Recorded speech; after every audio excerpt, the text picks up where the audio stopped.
திருச்சிற்றம்பலம். ஓம் சிவா திருச்சிற்றம்பலம்.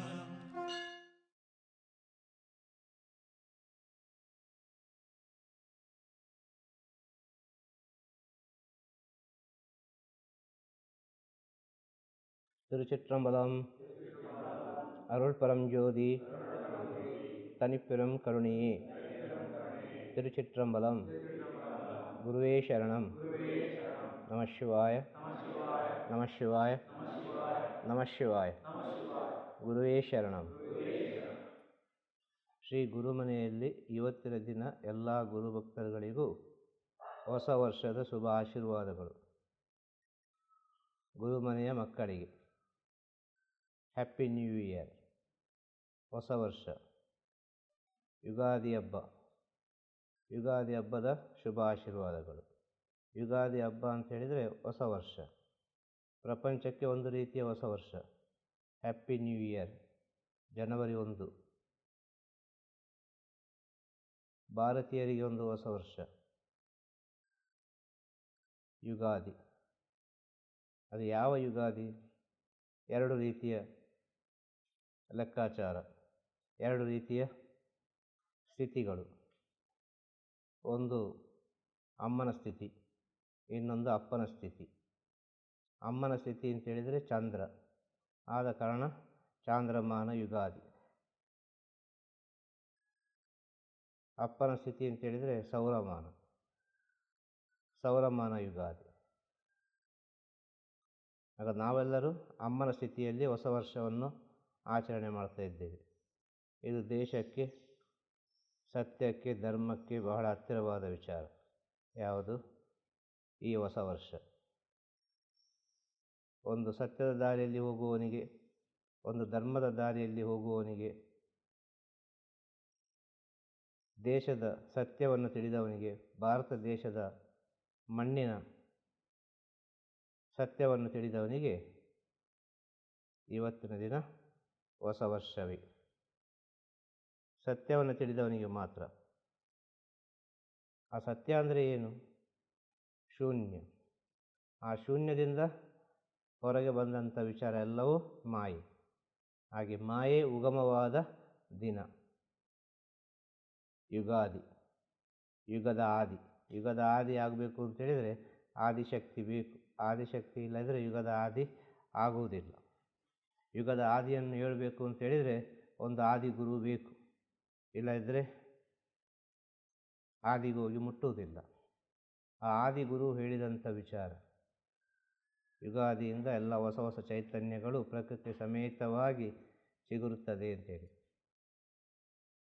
ಎಲ್ಲ ಸಮೃದ್ಧಿಗೆ ದಾರಿಯಾಗ್ತದೆ. ಯುಗ ಪ್ರಾರಂಭವಾಗಬೇಕಲ್ಲ, ಯುಗ ಒಂದು ಸೃಷ್ಟಿಯಾಗಬೇಕಲ್ಲ. ಯುಗ ಸೃಷ್ಟಿ ಆಗಬೇಕು ಅಂದರೆ ಅಲ್ಲಿ ಯಾವುದಾದ್ರು ಜೀವರಾಶಿಗಳು ಬೇಕಲ್ಲ. ಆ ಜೀವರಾಶಿಗಳು ಬೇಕು ಅಂದರೆ ಅಲ್ಲಿ ಒಂದು ಮಾಯೆ ಬೇಕಲ್ಲ. ಆಗ ಮೊದಲು ಸೃಷ್ಟಿಯಾದ್ದು ಮಾಯೆ. ಆ ಮಾಯೆ ಸೃಷ್ಟಿಯಾದ ನಂತರ ಮಾಯೆ ಜೊತೆ ಜೀವನ ಮಾಡಲಿಕ್ಕೆ ಎಲ್ಲರೂ ಬೇಕಾಯಿತು. ಅದರಲ್ಲಿ ಕೊನೆಗೆ ಸೃಷ್ಟಿಯಾದ ಮನುಷ್ಯ. ಆ ಮನುಷ್ಯನಲ್ಲಿ ಮೊದಲಿಗೆ ಒಬ್ಬ ಪರಿಪೂರ್ಣತೆಯನ್ನು ಕಂಡವನು ಆದಿಗುರು. ಆ ಆದಿಗುರು ಹೇಳಿದಂಥ ವಿಚಾರ ಇವತ್ತೆಲ್ಲರೂ ಅವರವರ ಆತ್ಮಜ್ಞಾನದಿಂದ ಒಂದೊಂದು ರೀತಿಯಲ್ಲಿ ಹೇಳ್ತಾ ಇದ್ದಾರೆ. ಆತ್ಮಜ್ಞಾನ ಬೇರೆ. ಆತ್ಮಜ್ಞಾನದಿಂದ ಹೇಳುವುದು ಸಿಗುವುದು ಭಾಳ ಕಷ್ಟ. ಆತ್ಮಜ್ಞಾನಕ್ಕೆ ಪ್ರಕೃತಿಯ ಪುಸ್ತಕ, ಪ್ರಕೃತಿಯ ವರದಾನ. ಆತ್ಮಜ್ಞಾನಕ್ಕೆ ಅದು ಮನುಷ್ಯನಿಂದ ಬರುವ ವಿಚಾರ ಅಲ್ಲ, ಅದು ಸ್ವಯಂ ಆಗಿ ಬರುವಂಥ ವಿಚಾರ. ಎರಡೂ ಸೇರಿ ಒಂದಾದರೂ ಒಂದರೊಳಗೆ ಒಂದು ಹುಟ್ಟುತ್ತದೆ ಅಂತೇಳಿದರೆ ಅದು ಸ್ವಯಂವಾಗಿರಬೇಕು. ಸ್ವಯಂವಾಗಿ ಯಾರೊಬ್ಬ ಸೃಷ್ಟಿಯಾಗ್ತಾನೆ ಅವನು ಆದಿಗುರು ಆಗ್ತಾನೆ ಅಂತ ಹೇಳೋದು. ಅವನು ಯೋಗ ಗುರು ಆಗ್ತಾನೆ ಅಂತ ಹೇಳೋದು. ಅವನು ಮಹಾಗುರು ಆಗ್ತಾನೆ ಅಂತ ಹೇಳೋದು. ಅವನೇ ಜಗದ್ಗುರು, ಅವನೇ ಸದ್ಗುರು, ಸ್ವಯಂ ಪ್ರಕಾಶವಾಗುವುದು. ಹಾಗೆ ಸ್ವಯಂ ಪ್ರಕಾಶಗೊಂಡಿತು. ಆ ಪ್ರಕಾಶದಲ್ಲಿ ಅನೇಕ ಮಾಯೆಗಳು ಕೂಡ ಸೃಷ್ಟಿಯಾಯಿತು. ಆ ಮಾಯೆಯಿಂದ ಪುನಃ ಆ ಸ್ವಯಂ ಪ್ರಕಾಶಕ್ಕೆ ಹೋಗಬೇಕು. ಆ ಸ್ವಯಂ ಪ್ರಕಾಶ ಎಂಬುದೇ ಭಗವಂತನ ವಿಶ್ವರೂಪ.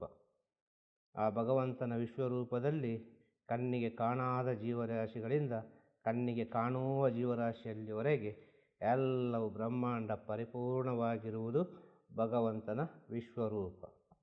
ಆ ವಿಶ್ವರೂಪದಲ್ಲಿ ಒಳ್ಳೆಯ ರೂಪ, ಪವಿತ್ರವಾದ ರೂಪ ಮನುಷ್ಯನ ರೂಪ. ಮನುಷ್ಯ ರೂಪವನ್ನು ಯಾರೊಬ್ಬ ಸರಿಯಾಗಿ ಅರ್ಥ ಮಾಡಿಕೊಂಡಿದ್ದಾನೋ ಅವನಿಗೆ ಈ ಯುಗಾದಿ ಅಂದರೆ ಏನು ಅಂತೇಳಿ ಅರ್ಥ ಆಗ್ತದೆ. ಎಷ್ಟು ಸಂವತ್ಸರವನ್ನು ದಾಟಿ ದಾಟಿ ದಾಟಿ ದಾಟಿ ದಾಟಿ ಬಂದಿದ್ದಾರೆ ಅಲ್ವಾ. ಈಗ ಒಂದು ಸಂವತ್ಸರ ಏನು, ಪರಾಭವ ಸಂವತ್ಸರ ಅಲ್ವಾ. ಪರಾಭವ ನಾಮ ಸಂವತ್ಸರದಲ್ಲಿ ಏನಾಗ್ತದೆ, ಯುಗದಲ್ಲಿ ಆಗುವುದು ಹಾಗೇ ಆಗ್ತದೆ. ಎಲ್ಲ ಸಂವತ್ಸರದಲ್ಲಿ ಏನಾಗಬೇಕು ಅದೇ ಆಗುವುದಿಲ್ಲ, ಹೊಸತ್ತೇನೂ ಆಗುವುದಿಲ್ಲ ಇಲ್ಲಿ. ಇದೆಲ್ಲ ನಿಮ್ಮ ಭ್ರಮೆ. ನೀವು ಏನನ್ನೆಲ್ಲ ಪಡ್ಕೊಂಡು ಬಂದಿದ್ದೀರೋ ಇದನ್ನು ಅನುಭವಿಸುವುದಂತೂ ಸತ್ಯ. ಪರಾಭವ ಅಂತ ಹೇಳಿದರೆ ಅಪಜಯ, ಸೋಲು ಅಂತೇಳಿ ಅರ್ಥ ಅಲ್ಲ. ಎಲ್ಲರಿಗೊಂದು ಆತಂಕ, ಎಲ್ಲರಿಗೊಂದು ಚಿಂತೆ, ಏನಪ್ಪ ಪರಾಭವ ನಾಮ ಸಂವತ್ಸರ, ಎಲ್ಲರಿಗೂ ಸೋಲು ಉಂಟಾಗ್ತದ, ಏನಾದರೂ ಅನಾಹುತಗಳಾಗ್ತದ. ಯಾವ ಸಂವತ್ಸರದಲ್ಲಿ ಏನಾಗಬೇಕು ಅದೇ ಆಗೋದು. ಈ ಸತ್ಯವನ್ನು ತಿಳಿಯಿರಿ. ನೀವು ಮಾಡಿದ ಪಾಪ ಪುಣ್ಯವನ್ನು ನೀವೇ ಅನುಭವಿಸಬೇಕು ಹೊರತು ಇನ್ನೊಬ್ಬ ಬಂದು ಅನುಭವಿಸುವುದಿಲ್ಲ. ಇನ್ನೊಬ್ಬ ಬಂದು ಅನುಭವಿಸ್ಲಿಕ್ಕಾಗೋದಿಲ್ಲ. ಅದನ್ನು ನೀವೇ ಅನುಭವಿಸಬೇಕು. ಅದರ ಲೆಕ್ಕಾಚಾರವನ್ನು ನೀವೇ ಮುಗಿಸಬೇಕು. ಆಗ ಹೊಸ ವರ್ಷ ಎಂಬುದು ವರ್ಷಕ್ಕೊಂದು ಸಲ ಹೊಸ ವರ್ಷ ಬಂತು, ಹ್ಯಾಪಿ ನ್ಯೂ ಇಯರ್ ಅಂತೇಳಿ ಆಚರಿಸುವುದಲ್ಲ. ಪ್ರತಿ ಕ್ಷಣವೂ ಹೊಸ ವರ್ಷವೇ, ಪ್ರತಿ ಕ್ಷಣವೂ ಹೊಸ ಜನ್ಮವೇ, ಪ್ರತಿದಿನವೂ ಹೊಸ ಜನ್ಮವೇ, ಪ್ರತಿದಿನವೂ ಮರಣವೇ. ಇದನ್ನು ಅರ್ಥ ಮಾಡಿಕೊಳ್ಳಿ. ಪ್ರತಿದಿನದ ಲೆಕ್ಕಾಚಾರ ಭಗವಂತ ತಗೊಳ್ತಾನೆ. ನಿಮ್ಮನ್ನೊಳ್ಳೆ ಮಲ್ಕೊಳಿಸಿ ನೀವು ಎಲ್ಲಿದ್ದೀರಿ ಅಂತೇಳಿ ಗೊತ್ತಿಲ್ಲದೆ ಯಾವುದೇ ವಿಚಾರದ ಅರಿವು ಬರದಾಗೆ ನಿಮ್ಮನ್ನು ಮಲ್ಕೊಳಿಸಿ ಎಲ್ಲ ಲೆಕ್ಕವನ್ನು ತಗೊಂಡು ಹೇಳ್ತಾನೆ, ನಾಳೆ ನೀನು ಕಣ್ಣು ಬಿಡ್ತಿ, ಕಣ್ಣು ಬಿಡುವಾಗ ಒಳ್ಳೆಯ ಮನುಷ್ಯನಾಗಿ ಕಣ್ಣು ಬಿಡು ಅಂತೇಳಿ. ನಾಳೆ ಒಂದು ದಿನ ನಿಮಗೆ ನಾನು ಕೊಟ್ಟಿದ್ದೇನೆ ಅಂತೇಳಿ. ಇದು ಯಾಕೆ ಹೇಳ್ತೇನೆ ಅಂತೇಳಿದರೆ, ಈ ಹಬ್ಬಗಳು, ಈ ಹೊಸ ವರ್ಷ, ಹಿಂದೂ ಶಾಸ್ತ್ರಗಳು ಇದೆಲ್ಲವೂ ಒಂದು ಸೈನ್ಸ್ ಆಧಾರವಾಗಿ ಉಂಟು, ಒಂದು ವಿಜ್ಞಾನಕ್ಕೆ ಆಧಾರವಾಗಿ ಉಂಟು. ಆ ವಿಜ್ಞಾನ ಯಾವುದು ಅಂತಂದರೆ ಅಂತರ್ವಿಜ್ಞಾನ, ಮನುಷ್ಯನ ದೇಹದ ಒಳಗಿರುವ ವಿಚಾರಕ್ಕೆ ಸಂಬಂಧಪಟ್ಟಿರುವುದು. ಇದೆಲ್ಲ ಯಾಕೆ ಆಚರಿಸಬೇಕು ಅಂತ ಹೇಳೋದು, ಇದೆಲ್ಲ ಆಚರಿಸಿ ಏನು ಪ್ರಯೋಜನ ಅಂತ ಹೇಳೋದು. ಇದೆಲ್ಲ ಬರ್ತಾನೆ ಇರ್ತದೆ, ಎಲ್ಲರೂ ಆಚರಿಸ್ತಾರೆ. ಇದರ ಬಗ್ಗೆ ಸತ್ಯವನ್ನು ತಿಳಿಯಿರಿ ಅಂತ ಹೇಳೋದು. ಯುಗಾದಿ ಅಂದರೆ ಏನು ಅಂತೇಳಿ. ಯುಗಾದಿ ಅಂತೇಳಿ ನಿಮ್ಮ ಆತ್ಮದ ಉಗಮವಾದ ದಿನ ಯುಗಾದಿ. ಯುಗಗಳಿಂದಲೂ ಬರ್ತಾ ಉಂಟು. ಆದರೆ ಆತ್ಮ ಮೋಕ್ಷವನ್ನು ಕಂಡುಕೊಳ್ಳಿಲ್ಲ. ಈ ಆತ್ಮ ಸತ್ಯದ ಅರಿವು ಮಾಡಿಕೊಳ್ಳಿಲ್ಲ.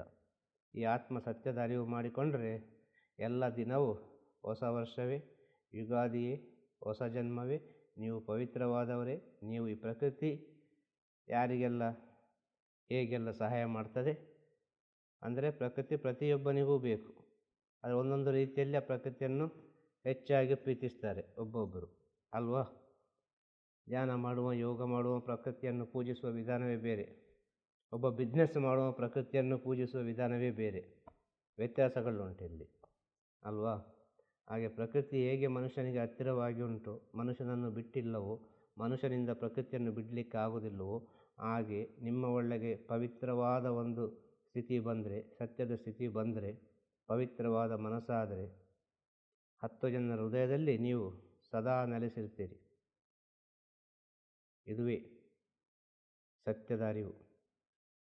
ಇದೆಲ್ಲ ಯಾಕೆ ಆಚರಿಸಬೇಕು, ಈ ಯುಗಾದಿ ಅಂದರೆ ಏನು, ಯಾಕೆ ಬೇಕಾಗಿ ಯುಗಾದಿಯನ್ನು ಹೇಳಿದರು, ಇದರಲ್ಲಿ ಏನುಂಟು, ಪ್ರಕೃತಿ ಹೇಗೆ ಬೆಳೀತದೆ ಹಾಗೇ ನಾವು ಬೆಳೀಲಿಕ್ಕೆ ಪ್ರಯತ್ನ ಪಡುವುದಕ್ಕೆ ಯುಗಾದಿ ಅಂತ ಹೇಳೋದು. ಪ್ರಕೃತಿಯನ್ನು ಕೆಡಿಸಿ ಬೆಳೆಸುವುದಲ್ಲ, ಪ್ರಕೃತಿಯ ಜೊತೆಗೆ ನಾವು ಬೆಳಿಬೇಕು. ಆ ಪ್ರಕೃತಿ ಬಹಳ ಮುಖ್ಯ. ಆ ಪ್ರಕೃತಿಯನ್ನು ಕಾಪಾಡಬೇಕು. ಆ ಪ್ರಕೃತಿಯ ಭಾಷೆ ನಮಗೆ ಅರ್ಥ ಆಗಬೇಕು. ಪ್ರಕೃತಿ ಕ್ಷಣ ಕ್ಷಣ ಕೂಡ ಮಾತಾಡ್ತದೆ. ಪ್ರಕೃತಿ ಕ್ಷಣ ಕ್ಷಣ ಕೂಡ ಮಾತಾಡುವ ಕಾರಣ ಈ ಪ್ರಕೃತಿಯ ರಹಸ್ಯವನ್ನು ಪ್ರಪಂಚಕ್ಕೆ ತೋರಿಸಿದರು ಋಷಿಮುನಿಗಳು, ಸಾಧುಗಳು, ಸಂತರುಗಳು ತನ್ನ ಒಳಗಿನಿಂದ ಸ್ವಯಂ ಪ್ರಕಾಶವಾಗಿ.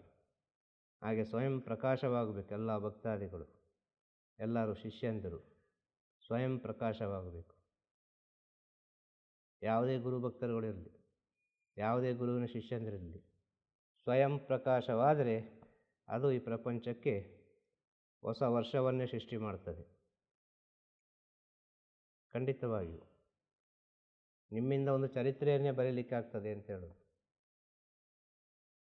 ಸ್ವಲ್ಪ ಸೂಕ್ಷ್ಮವಾಗಿ ಅರ್ಥ ಮಾಡಿಕೊಳ್ಳಿ. ವರ್ಷ ವರ್ಷ ವರ್ಷ ಹೋದ ಹಾಗೆ ತನ್ನ ಒಳಗಿರುವ ಒಂದೊಂದು ವಿಚಾರವನ್ನು ತ್ಯಾಗ ಮಾಡಿಕೊಂಡು ಬಂದರೆ ಅದು ಮನುಷ್ಯನ ಜನ್ಮಕ್ಕೆ ಬಹಳ ಸಾರ್ಥಕತೆಯನ್ನು ಕೊಡ್ತದೆ. ಕಾಮ ಕ್ರೋಧ ಮದ ಲೋಭ ಮೋಹ ಮತ್ಸರವನ್ನು ಯಾವಾಗ ನಮ್ಮ ಮಿತ್ರರನ್ನಾಗಿ ಮಾಡ್ತೇವೋ ಆವತ್ತಿನಿಂದ ಮನುಷ್ಯ ಜನ್ಮಕ್ಕೆ ಒಳ್ಳೆಯ ಒಂದು ದಾರಿ ಸಿಗ್ತದೆ. ಅದನ್ನು ಬಿಡಲಿಕ್ಕಾಗೋದಿಲ್ಲ, ಅದನ್ನು ಗೆಲ್ಲಲಿಕ್ಕೂ ಆಗೋದಿಲ್ಲ. ಯಾವುದೋ ಒಂದು ರೀತಿಯಲ್ಲಿ ಅದು ಜೊತೆಯಲ್ಲಿ ಇರಬೇಕಾಗ್ತದೆ. ಆಗ ನೀವು ಯುಗದ ಆದಿಯಿಂದ ಶಾಶ್ವತವಾಗಿರ್ತೀರಿ. ಯುಗದಲ್ಲಿ ಶಾಶ್ವತವಾಗಿರ್ತೀರಿ ಅಂತ ಹೇಳೋದು. ಈಗ ರಾಮ ಹೇಗೆ ಶಾಶ್ವತವಾಗಿದ್ದಾನೆ, ಕೃಷ್ಣ ಹೇಗೆ ಶಾಶ್ವತವಾಗಿದ್ದಾನೆ, ಶಿವ ಹೇಗೆ ಶಾಶ್ವತವಾಗಿದ್ದಾನೆ, ವಿಷ್ಣು ಹೇಗೆ ಶಾಶ್ವತವಾಗಿದ್ದಾನೆ, ಅನೇಕ ಜನ ಸಾಧು ಸಂತರು ಹೇಗೆ ಶಾಶ್ವತವಾಗಿದ್ದಾರೆ, ಅದೇ ರೀತಿ ನಾವು ಕೂಡ ಶಾಶ್ವತವಾಗಿರ್ತೇವೆ. ಸೂರ್ಯಚಂದ್ರರು ಎಲ್ಲಿವರೆಗಿರ್ತಾರೆ, ಈ ಬ್ರಹ್ಮಾಂಡ ಈ ಭೂಮಿ ಎಲ್ಲಿವರೆಗಿರ್ತದೆ ಅಲ್ಲಿವರೆಗೆ ಯಾವುದೋ ಒಂದು ರೀತಿಯಲ್ಲಿ ನಾವು ಚಿಗುರುತ್ತಲೇ ಇರ್ತೇವೆ. ಸಾಯುವುದಿಲ್ಲ, ಮರಣ ಇಲ್ಲ.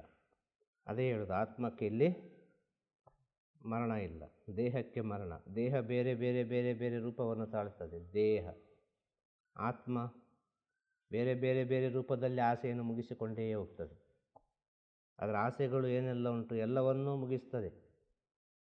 ಮುಗಿಸಿ ಮುಗಿಸಿ ಮುಗಿಸಿ ಮುಗಿಸಿ ಮುಗಿಸಿ ಕೊನೆಗೆ ಏನು ಇಲ್ಲ ಅಂತೇಳಿ ಆಗುವಾಗ ಆ ಯುಗದ ಆದಿಗೆ ಹೋಗಿ ತಲುಪುತ್ತದೆ, ಬ್ಯಾಕಿಗೆ ಹೋಗಿ ತಲುಪ್ತದೆ. ಎಲ್ಲಿಂದ ಪ್ರಾರಂಭವಾಯಿತು ಅಲ್ಲಿಗೆ ಹೋಗಿ ತಲುಪ್ತದೆ. ಅರ್ಥ ಆಗ್ತದ ಹೇಳೋದು? ಈಗ ಎಷ್ಟೋ ಮುಂದೆ ಬಂದಿದ್ದೇವೆ ನಾವು. ಆ ಶೂನ್ಯದಲ್ಲಿ ಇಲ್ಲ, ಶೂನ್ಯದ ಹತ್ತಿರವಿಲ್ಲ. ಶೂನ್ಯದಿಂದ ಎಷ್ಟೋವರೆಗೆ ಬಂದು ಈಗ ಆ ಶೂನ್ಯದ ಲೆಕ್ಕಾಚಾರವೇ ಸಿಗ್ತಾ ಇಲ್ಲ. ಇದು ಆ ಶೂನ್ಯದ ಲೆಕ್ಕಾಚಾರವನ್ನು ಮಾಡ್ತಾ ಮಾಡ್ತಾ ಮಾಡ್ತಾ ಮಾಡ್ತಾ ಹೋಗ್ತಾ ಹೋಗ್ತಾ ಹೋಗ್ತಾ ಹೋಗ್ತಾ ಹೋಗ್ತಾ ಒಂದು ಜನ್ಮ ಆಗುವಾಗ ಅದು ಪರಿಪೂರ್ಣತೆ ಆಗುವಾಗ ಅದು ಯುಗದ ಆದಿಗೆ ಹೋಗಿ ಮುಟ್ಟುತ್ತದೆ. ಆದಿ ಪುರುಷನಾಗ್ತದೆ. ಆಗ ನಾವು ಎಲ್ಲಿಂದ ಬಂದದ್ದು, ಹೇಗೆ ಬಂದದ್ದು, ಏನೆಲ್ಲ ಆಯಿತು ಮನುಷ್ಯ ಜನ್ಮದಲ್ಲಿ, ಏನೆಲ್ಲ ತಿಳಿದುಕೊಂಡೆ, ಎಷ್ಟು ಜನ್ಮದಲ್ಲಿ ಏನೆಲ್ಲ ಆಗಿದ್ದೆ, ಹುಳವಾಗಿ ಕ್ರಿಮಿಯಾಗಿ ಕೀಟವಾಗಿ 1000 ಜನ್ಮವನ್ನು ದಾಟಿ ನಾನು ಬಂದಿದ್ದೇನಲ್ಲ, ಇನ್ನು ಯಾವ ಜನ್ಮಕ್ಕೆ ಹೋಗುವುದು ಎಂಬ ಸತ್ಯದ ಅರಿವಾಗುವಾಗ ಯಾವ ಜನ್ಮಕ್ಕೆ ಹೋಗ್ಲಿಕ್ಕೆ ಆಗೋದಿಲ್ಲ. ಅದು 10 ಜನರ ಒಳಿತಿಗಾಗಿ ಅದು ಪ್ರಕೃತಿಯಲ್ಲಿ ಪ್ರಕೃತಿ ಒಂದಾಗಿ ಬಿಡುತ್ತದೆ. ಅದು ಜೀವಿಯಾಗಿ ಬರುವುದಿಲ್ಲ, ಎಲ್ಲ ಜೀವರಾಶಿಗೆ ಆಧಾರವಾಗಿ ಬರ್ತದೆ. ಒಂದು ಗಾಳಿಯಾಗಿ, ಒಂದು ನೀರಾಗಿ, ಒಂದು ಮಣ್ಣಾಗಿ, ಒಂದು ಆಕಾಶವಾಗಿ, ಯಾವುದೋ ಒಂದು ರೀತಿಯಲ್ಲಿ ಪಂಚಭೂತದಲ್ಲಿ ಒಂದಾಗಿ ಆ ಸತ್ಯ ಚೈತನ್ಯ ಒಂದಾಗುವಾಗ ಅದಕ್ಕೆ ಯುಗಾದಿ ಅಂತ ಹೇಳೋದು. ಅರ್ಥ ಆಯ್ತಾ? ಶಾಸ್ತ್ರದಲ್ಲಿ, ಪುರಾಣದಲ್ಲಿ ಇನ್ನು ಅನೇಕ ರೀತಿಯಲ್ಲಿ ವರ್ಣಿಸಿದ್ದಾರೆ ಯುಗಾದಿಯನ್ನು. ಆದರೆ ಮನುಷ್ಯ ಜನ್ಮದಲ್ಲಿ ಈ ಆತ್ಮದಲ್ಲಿ ಯುಗಾದಿ ಅಂದರೆ ಏನು ಅಂತೇಳಿ ಅರ್ಥ ಮಾಡಿಕೊಳ್ಳುವುದಕ್ಕೆ ಈಗ ಹೇಳಿದೆಲ್ಲ ದಾರಿಗಳು. ಆದ ಕಾರಣ ಪ್ರತಿಯೊಬ್ಬರೂ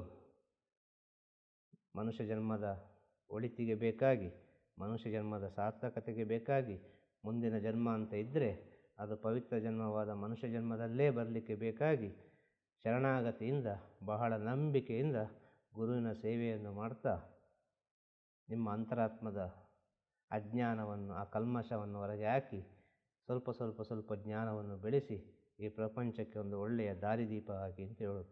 ಎಲ್ಲ ಗುರುಮನೆಯ ಭಕ್ತರುಗಳಿಗೂ, ಎಲ್ಲ ಗುರುಮನೆಯ ಮಕ್ಕಳಿಗೂ ಯುಗಾದಿ ಹಬ್ಬದ ಶುಭ ಆಶೀರ್ವಾದಗಳು. ಎಲ್ಲರಿಗೂ ಹೊಸ ವರ್ಷದ ಶುಭ ಆಶೀರ್ವಾದಗಳು. Happy new year.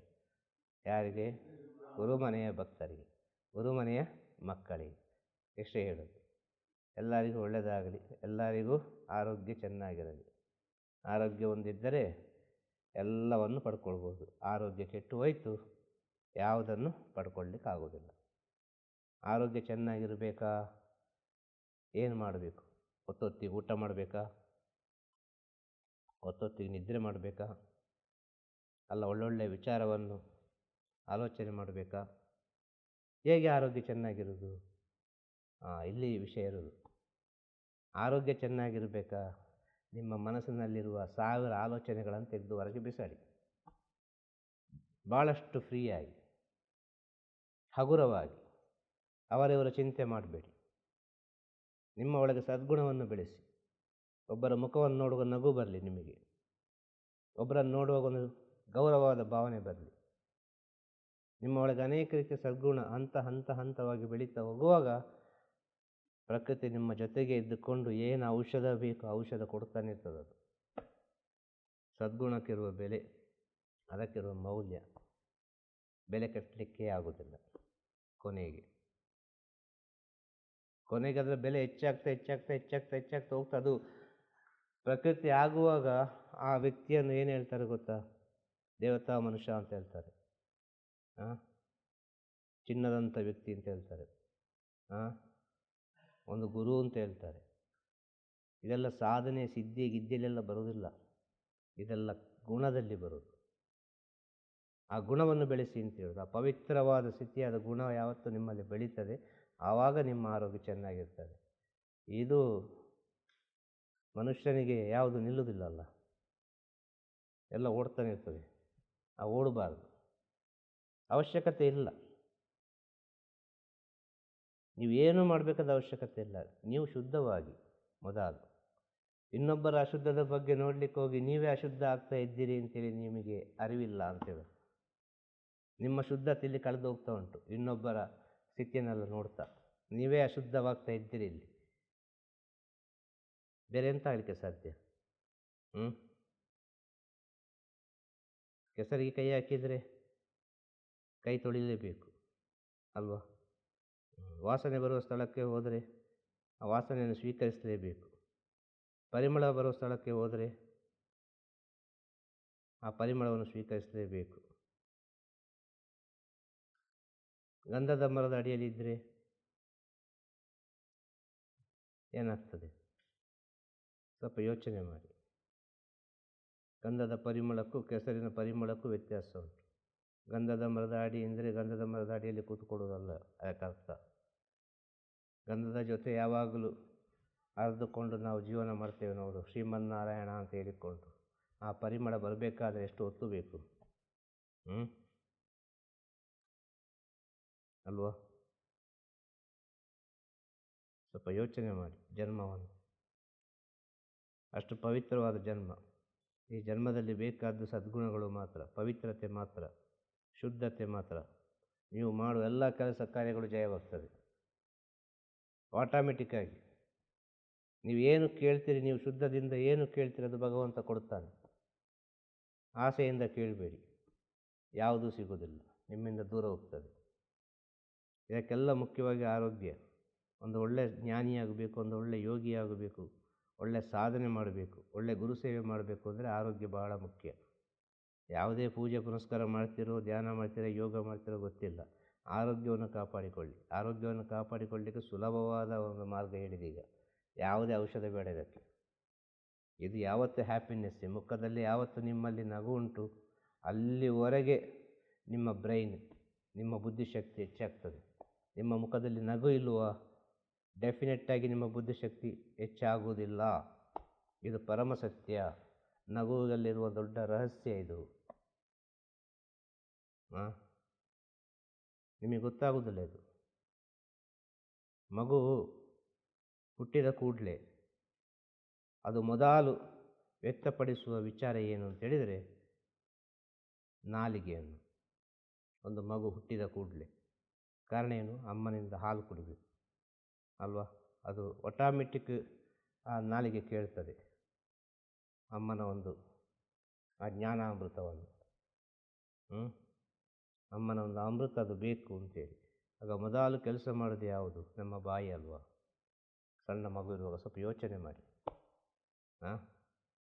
ಈ ಪಂಚೇಂದ್ರಿಯದಲ್ಲಿ ಕಣ್ಣು ಇದ್ದರೂ, ಕಿವಿ ಇದ್ದರೂ, ಎಲ್ಲ ವಿಷಯಗಳು ಇದ್ದರೂ ಕೂಡ ಮೊದಲು ಸಣ್ಣ ಮಗು ಇರುವಾಗ ಅದು ಯಾವುದನ್ನು ಕೇಳ್ತದೆ? ದೇಹದ ಭಾಗದಲ್ಲಿ ಯಾವ ಅಂಗದಿಂದ ಮೊದಲು ಅದು ಈ ಪ್ರಪಂಚಕ್ಕೆ ಕಾಲಿಡುತ್ತದೆ? ಒಂದು ನಾಲಿಗೆಯಿಂದ ಅಲ್ವಾ? ಆಗ ಈ ನಾಲಿಗೆ ಈ ಪ್ರಪಂಚದಲ್ಲಿ ಎಷ್ಟು ದೊಡ್ಡ ವಿಷಯ ಅಂತ ಆಲೋಚನೆ ಮಾಡಿ. ಆಗ ಎಷ್ಟೆಷ್ಟು ಒಳ್ಳೆಯ ವಿಚಾರವನ್ನು ಮಾತಾಡಬೇಕು ಅಂತೇಳಿ, ಎಷ್ಟೆಷ್ಟು ಸತ್ಯ ವಿಚಾರವನ್ನು ಮಾತಾಡಬೇಕು ಅಂತೇಳಿ. ಈ ನಾಲಿಗೆಗೂ ನಮ್ಮ ಈ ಶಾಸ್ತ್ರದಳಕ್ಕೂ ಸಂಬಂಧ ಉಂಟು ಅಂತ ಹೇಳೋದು, ಇನ್ನು ಸೂಕ್ಷ್ಮವಾಗಿ ಹೇಳಲಿಕ್ಕೆ ಹೋದರೆ. ಸುಮ್ಮನೆ ಆಗುವುದಿಲ್ಲ ಮಾತಾಡೋ ವಿಚಾರಗಳೆಲ್ಲ. ಇದು ಹೇಳೋದು ಆರೋಗ್ಯದ ವಿಚಾರದಲ್ಲಿ ಬಂದದ್ದು. ಯುಗಾದಿಂದ ಆರೋಗ್ಯಕ್ಕೆ ಹೋಗಿ ಎಲ್ಲಿಯೋ ಒಂದು ಕಡೆ ಹೋಗಿ ಮುಗೀತದೆ ಅಂತ ಹೇಳೋದು. ಆರೋಗ್ಯದಲ್ಲಿ ಮುಗೀತದೆ. ಆರೋಗ್ಯವನ್ನು ಕಾಪಾಡಿಕೊಳ್ಳಿ ಅಂತ ಹೇಳೋದು. ಮುಖ್ಯವಾಗಿ ಆರೋಗ್ಯವನ್ನು ಕಾಪಾಡಿಕೊಳ್ಳಬೇಕಾದ್ರೆ ಈಗ ಹೇಳಿದ ವಿಚಾರಗಳೆಲ್ಲವೂ ಅರ್ಥ ಮಾಡಿಕೊಳ್ಳಿ ಅಂತ ಹೇಳೋದು. ನಮ್ಮ ಕಣ್ಣು, ನಮ್ಮ ಕಿವಿ, ನಮ್ಮ ನಾಲಿಗೆ, ಇದು ದೊಡ್ಡ ಶತ್ರು ನಮಗೆ. ಇದನ್ನು ಮಿತ್ರರನ್ನಾಗಿ ಮಾಡಲಿಕ್ಕೆ ಪ್ರಯತ್ನ ಪಡಿ. ಇದು ಯಾವಾಗ ನಿಮಗೆ ಮಿತ್ರರಾಗ್ತದೆ ಆವಾಗ ನಿಮಗೆ ಶತ್ರುಗಳು ದೂರ ಆಗ್ತಾರೆ. ನಿಮ್ಮ ಒಳಗೆ ಜ್ಞಾನ ವೃದ್ಧಿ ಆಗ್ತದೆ. ನಿಮ್ಮ ಒಳಗೆ ಯಾವ ಜ್ಞಾನ ವೃದ್ಧಿ ಆಗ್ತದೆ, ನಿಮ್ಮೊಳಗೆ ಯಾವ ನೀವು ನಿಮ್ಮನ್ನು ಕಂಡುಕೊಳ್ಳಲಿಕ್ಕೆ ಪ್ರಯತ್ನ ಪಡ್ತೀರಿ, ಆವಾಗ ನಿಮ್ಮ ಜನ್ಮದ ದಾರಿ ಏನು ಅಂತೇಳಿ ನಿಮಗೆ ತನ್ನಿಂತಾನಾಗಿ ಗೊತ್ತಾಗುತ್ತೆ. ಈ ಜನ್ಮದ ದಾರಿಯನ್ನು ಕಂಡುಹಿಡಲಿಕ್ಕೆ ಬೇಕಾಗಿ ಮನುಷ್ಯನ ಜನ್ಮ ಇರುವ ಕಾರಣ ಇಷ್ಟೆಲ್ಲ ವಿಷಯಗಳು ಮಾತಾಡೋದು. ಯಾವುದು? ಯುಗಾದಿ, ಮಕರ ಸಂಕ್ರಾಂತಿ, ಆ ಹಬ್ಬ, ಈ ಹಬ್ಬ, ನವರಾತ್ರಿ, ಈ ಥರ 1000 ವಿಚಾರ ಮಾತಾಡ್ತೇವೆ. ಇದು ಯಾಕೆ ಮಾತಾಡೋದು? ಮುಖ್ಯವಾಗಿ ಜನ್ಮದಿಂದ ಮಾತಾಡೋದು. ಈ ಜನ್ಮವಿಲ್ಲದ್ರೆ ಮಾತಾಡಲಿಕ್ಕಾಗ್ತದ? ಹಾಗೆ ಜನ್ಮ ಯಾಕೆ ಬೇಕಾಗಿ ಬಂತು? ಇದನ್ನು ಅರ್ಥ ಮಾಡಿಕೊಂಡ್ರೆ ನೀವೆಲ್ಲ ಹಬ್ಬ ಹರಿದಿನಗಳನ್ನು ಅರ್ಥ ಮಾಡಿಕೊಂಡಾಗಿ, ಪ್ರತಿಯೊಂದು ವಿಚಾರವನ್ನು ಅರ್ಥ ಮಾಡಿಕೊಂಡಾಗಿ. ಹಾಗೆ ಹೊಸ ವರ್ಷದಲ್ಲಿ ಒಳ್ಳೆಯದೇ ಆಗಲಿ ಅಂತ ಹೇಳೋದು ಎಲ್ಲರಿಗೂ. ಶುಭವಾಗಲಿ. ತಿರುಚಿಟ್ರಂಬಲಂ. ಗುರುವೇ ಶರಣಂ. ನಮಃ ಶಿವಾಯ, ನಮಃ ಶಿವಾಯ, ನಮಃ ಶಿವಾಯ.